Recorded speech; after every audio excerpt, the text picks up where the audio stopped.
9 de la noche con 57 minutos, continuamos en vivo. Nos toca hablar ahora con el futuro ministro de Defensa, el general Bernardino Soto Astigarribia. ¿Qué tal, general? ¿Cómo estás? Bienvenido. Buenas noches, Santi. Muchas gracias por la invitación. Es un placer compartir este programa y mi respeto para la teleaudiencia. Gracias por acompañarnos, general. Te preguntaba en la pausa y creo que es importante preguntártelo al aire también. Ya están trabajando en una transición, es una institución que de hecho la conoces porque ya estuviste, saliste de una manera en la que no muchos salen, que es explicando las razones reales y no maquilladas como problemas familiares o cuestiones de salud y demás, que es la frase habitual o los argumentos habituales. ¿Ya estás hoy trabajando en la transición, ministro? Ya estoy trabajando, Santi. Nos hemos reunido con el ministro de Defensa actual, el doctor Diógenes Martínez.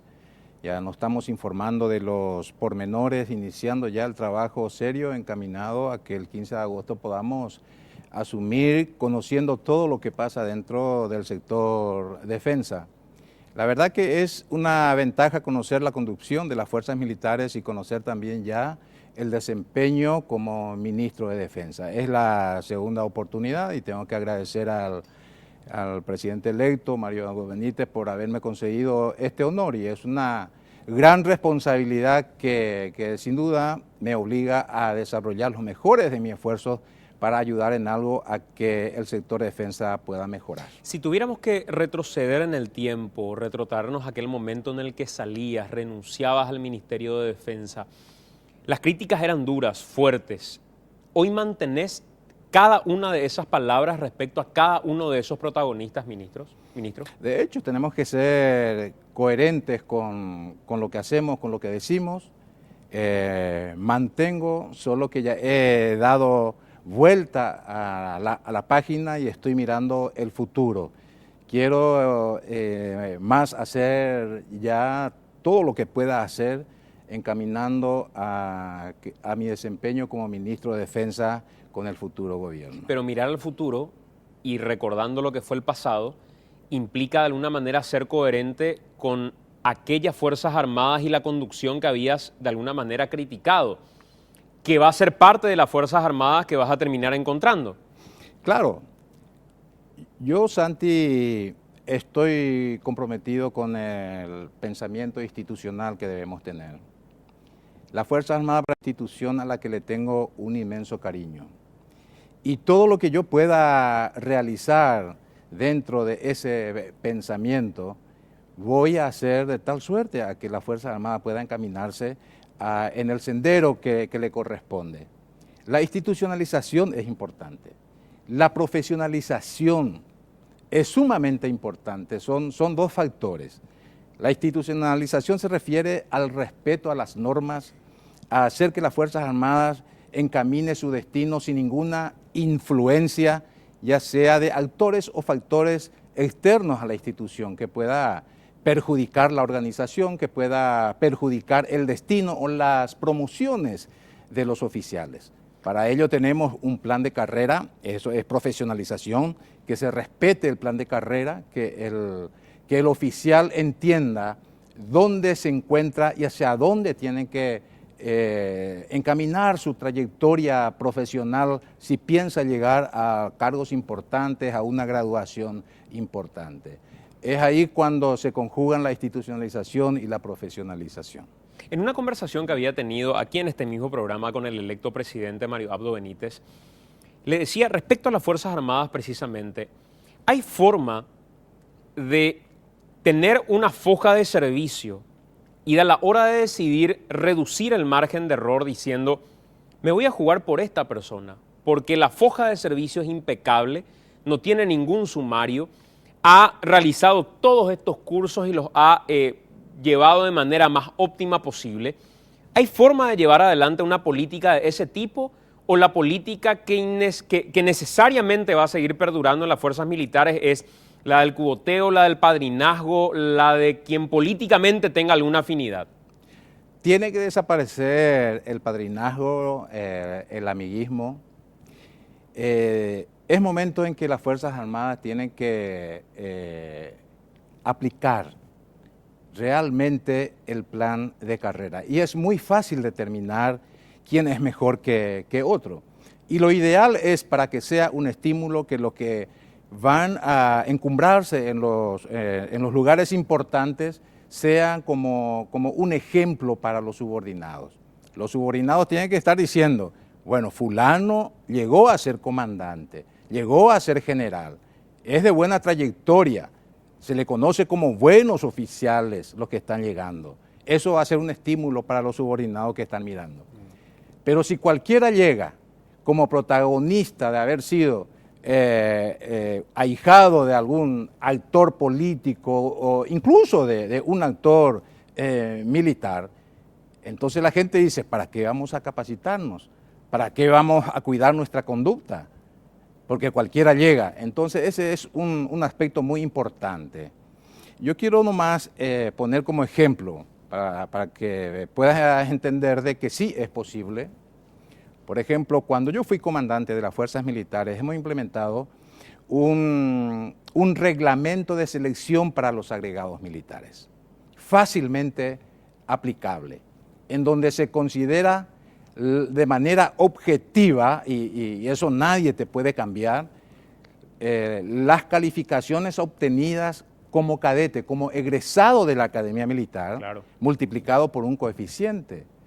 Luego vienen los diferentes cursos que realiza el oficial, cuando capitán, cuando mayor, cuando coronel en el Instituto de Altos Estudios Estratégicos, todos ellos tienen un coeficiente. Además, existe una calificación anual que es un poco más subjetiva, pero al final te da un número que se aproxima a la selección ideal de los hombres, y ahora también que tenemos mujeres, de las mujeres que tienen que representar al país en situaciones muy importantes como la agregaduría militar. En ese mismo orden se puede aplicar lo que es para la selección de los futuros comandantes. Y yo creo que va a ser una lección muy importante, ejemplificadora, para que se pueda estimular al resto de los componentes de las Fuerzas Armadas. Una curiosidad, ¿existe dentro de la línea de quienes podrían aspirar al cargo de comandante alguna mujer?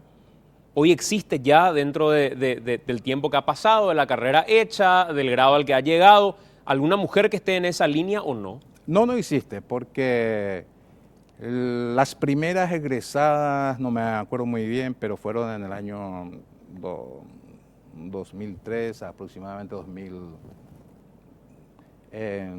Pero no es tanto. Las que son de carrera tienen aproximadamente la graduación de capitán a esta altura, ¿verdad? O sea que está muy lejos todavía de tener la posibilidad de ser nominada como comandante. Una de las cuestiones que me genera curiosidad respecto a la cuestión militar ya llevada a la seguridad propiamente del país es este debate que tiene que ver con la Fuerza de Tarea Conjunta en particular. Algunos han mencionado que esa era una prerrogativa de las fuerzas policiales porque estamos hablando de seguridad interna. Otros han mencionado, en el cambio de gobierno, que esa es una prerrogativa de las fuerzas militares. ¿A quién le corresponde la tarea de combate al EPP en términos constitucionales? Santi, te voy a explicar cómo deben ser empleados los elementos o todas las capacidades que tiene el Estado. Primero miramos desde el país para afuera para ver cuáles son las amenazas que puedan afectar la seguridad del Estado. Si existe o no hipótesis de conflictos interestatales, si hay posibilidad de agresión de un país hacia nuestro país. Y luego miramos al interior de nuestro país y miremos cuáles son las amenazas que puedan afectar la seguridad del Estado. Entonces ahí vamos a encontrar las amenazas emergentes que hace también como protagonista a los elementos de la defensa nacional. Hoy por hoy las amenazas convencionales, tradicionales son muy remotas que se cumpla, pero existen las amenazas emergentes, el crimen organizado, el narcotráfico, el armatráfico, la trata de personas, el grupo criminal terrorista, la misma pobreza constituye como una amenaza. No vamos a hablar de que los pobres son una amenaza, sino la condición de pobreza, porque es una amenaza al sistema de gobernabilidad, al sistema político, al sistema social. O sea, usted comparte la corriente de que son las fuerzas militares las que deben estar a cargo de esa batalla. Entonces, para completar, en ese orden, cuando se da cuenta de que cuando se inicia el gobierno de Horacio Cartes en el 2013, se produce otro evento del EPP, sistemáticamente produciendo evento y evento. Entonces es ya una amenaza que afecta la seguridad y es una amenaza a la población y es una amenaza a las autoridades legítimamente constituidas. Aquí quiero llegar para que se pueda entender que elementos de las fuerzas militares, cuando existe una acción terrorista, afecta a la seguridad del Estado.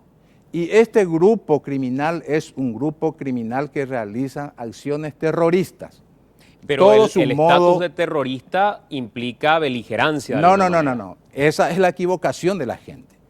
El terrorismo o los actores del terrorismo no tienen ningún estatus, no está amparado por ningún convenio internacional. Si vamos a mencionar la Convención de Ginebra es otra cosa, no ampara las acciones terroristas. Los estatus son de beligerantes o no beligerantes. Entonces, este es un grupo criminal terrorista y el Estado tiene que utilizar todas las capacidades disponibles para hacer frente. ¿Por qué despreciar la capacidad que tienen los elementos de las fuerzas militares para poder realizar este tipo de acciones? En el debate del derecho internacional humanitario, por ejemplo, es fundamental definir el estatus de estos grupos como para dotarle o no de prerrogativas precisamente en un momento de combate al Estado. Entonces, por eso consulto, ¿es el grupo EPP, el grupo criminal, un grupo terrorista? Realizan acciones terroristas y son terroristas todos aquellos que realizan acciones terroristas. Hacen asesinatos selectivos, realizan secuestros, atemoriza a la población, hace asesinato colectivo con explosiones de bombas caseras. Esas son acciones terroristas, claro, Santi. Pero general, otro de los elementos que se exige, por eso creo que es fundamental definir el estatus. Sí.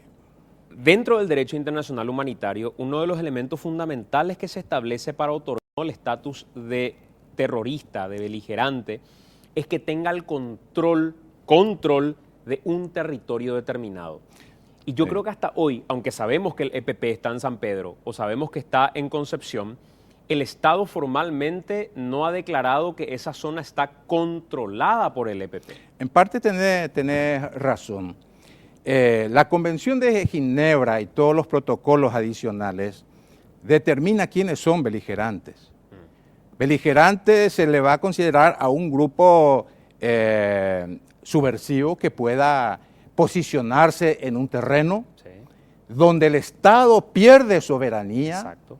En donde la fuerza que está ocupando el terreno se sabe dónde está, donde tiene uniforme, muestra sus armamentos. Exacto. No tiene que producir víctimas civiles, inocentes, que este grupo comete, y además tiene que tener un líder que sea interlocutor. Exacto. Ahí se conforma lo que es un grupo que pueda determinarse o decretarse su estatus de beligerante. Exacto. No podemos nosotros, por temor a que tengamos que darle un estatus de terrorista, por temor a darle el estatus de terrorista, que no existe estatus para el terrorista, no tengamos que calificarle, porque a la amenaza tenemos que caracterizarla de tal suerte a que podamos emplear los medios disponibles. Si nosotros le estamos caracterizando solamente como delincuentes comunes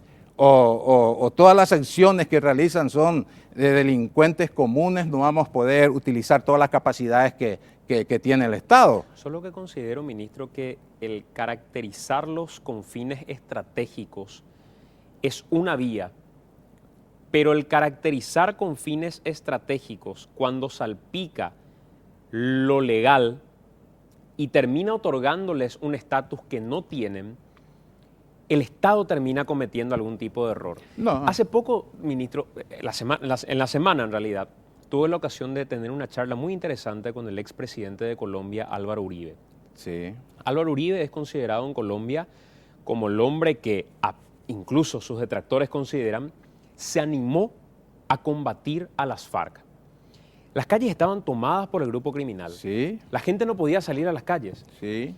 Y finalmente dijo, nosotros tenemos 500.000 personas en el ejército. Saquemos a esas 500.000 personas y ganemos la calle para la gente. Plantea un acuerdo de paz, que es al punto al que quiero llegar. Y el acuerdo va mutando a un acuerdo que Santos lo termina planteando con otra lógica y otra perspectiva.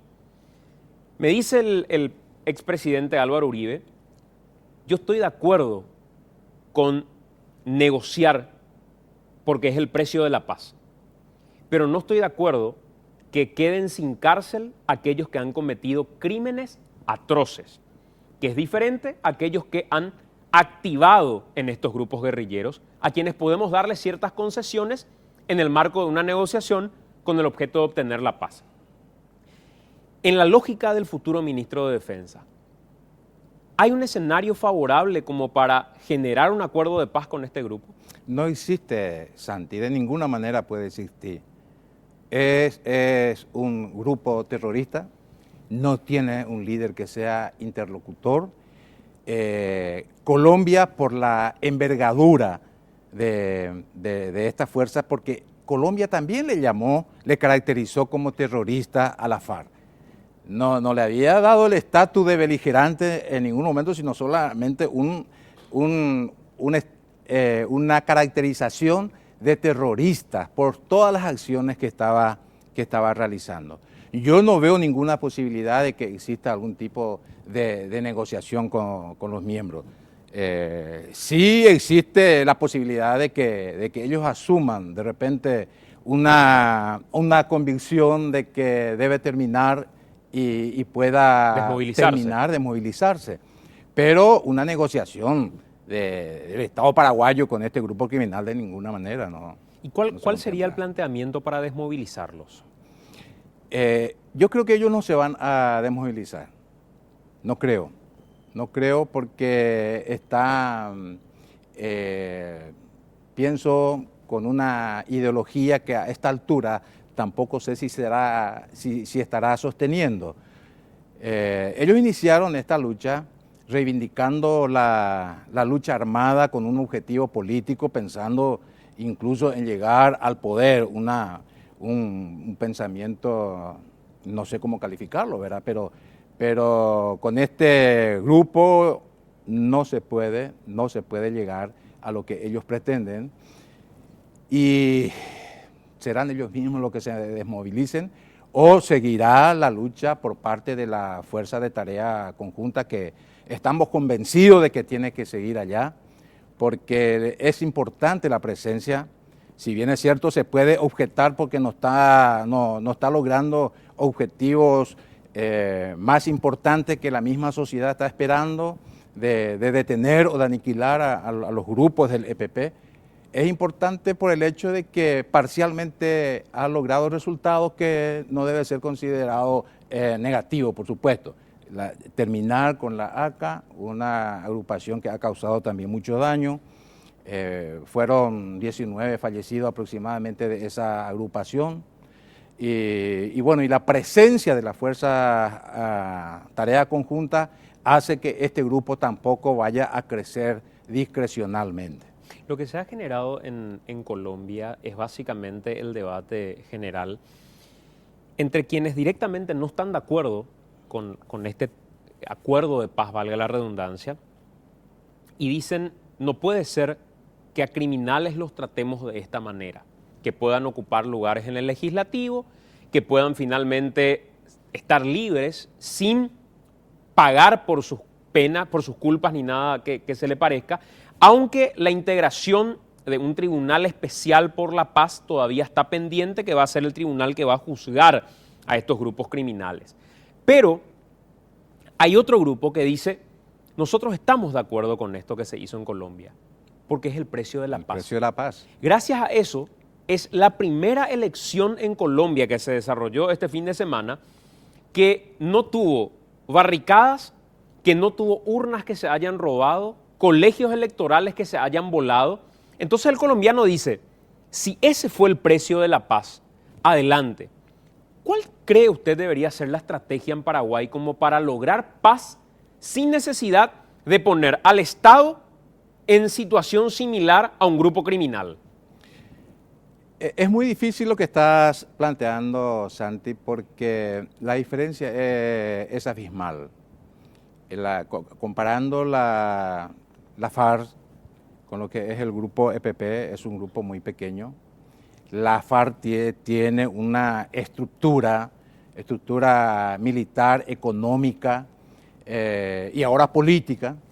Entonces aquí no existe esa posibilidad, no se puede dar, no podemos decir que en precio de la paz podamos darle la libertad de que ellos puedan accionar sin tener que ser sometidos a un proceso judicial.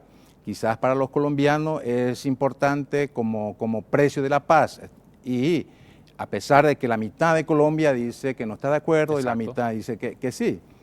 Yo creo que en este momento no estamos en condiciones para repetir lo de Colombia acá en el Paraguay. Vamos a hacer una pausa y a la vuelta de la pausa vamos a seguir conversando. Interesante la perspectiva del ministro de Defensa y contrastar sobre todo las experiencias de otros países también. Vamos a hacer la pausa, a la vuelta seguimos conversando con el general Venenoso Postigarribia. Estamos de vuelta, nos quedan unos 6 minutos para poder conversar con el futuro ministro de Defensa. Para hablar de encabezar un combate a un grupo criminal, estamos hablando de recursos logísticos, estamos hablando de recursos humanos y evidentemente de recursos económicos. ¿Tienen recursos económicos las fuerzas militares como para poder combatir al EPP? Este año se le concede a la Fuerza de Tarea Conjunta algo como 14 millones de dólares que va a administrar la Fuerza de Tarea Conjunta. Pero yo creo que es importante, ya que está mencionando los recursos disponibles, lógicamente que unas Fuerzas Armadas o cualquier elemento de combate se habla en términos de recursos humanos, recursos materiales. Yo quiero decirte, Santi, de que las Fuerzas Armadas tienen grandes necesidades de renovar sus recursos materiales actualmente.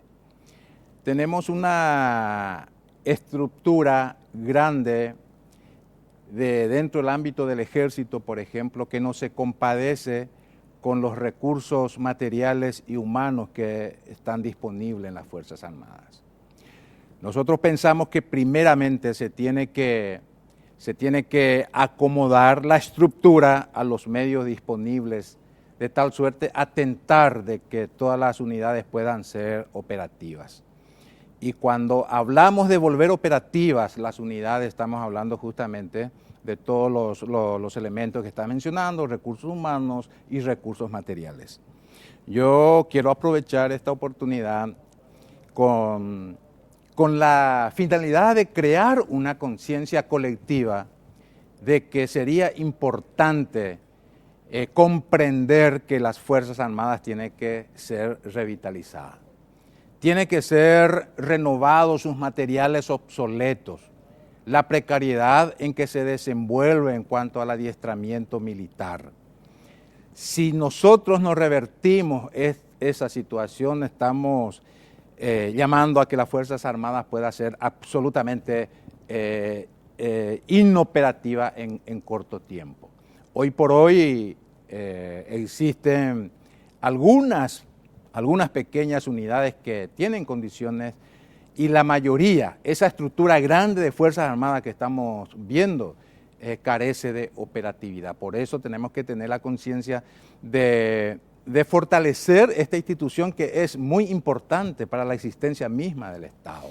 Ministro, en algún momento cuando se hablaba de la vuelta, del retorno de Soto Estigarribia al Ministerio de Defensa, se habló de la posibilidad de reincorporación de algunos militares que han sido dados de baja, que han salido de las fuerzas militares, como el caso de Soto, como el caso de Velázquez.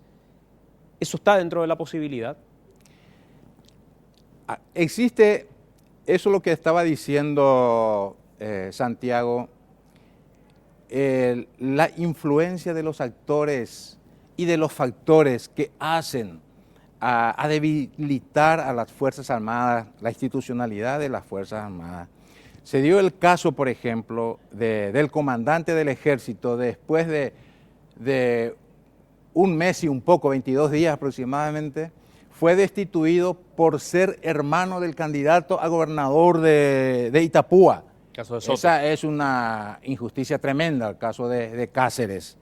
Claro, Cáceres. Y la exclusión también de Velázquez, que le correspondía asumir la comandancia de la Armada, se le excluyó por factores políticos también. A eso yo llamo factor ajeno a la institución.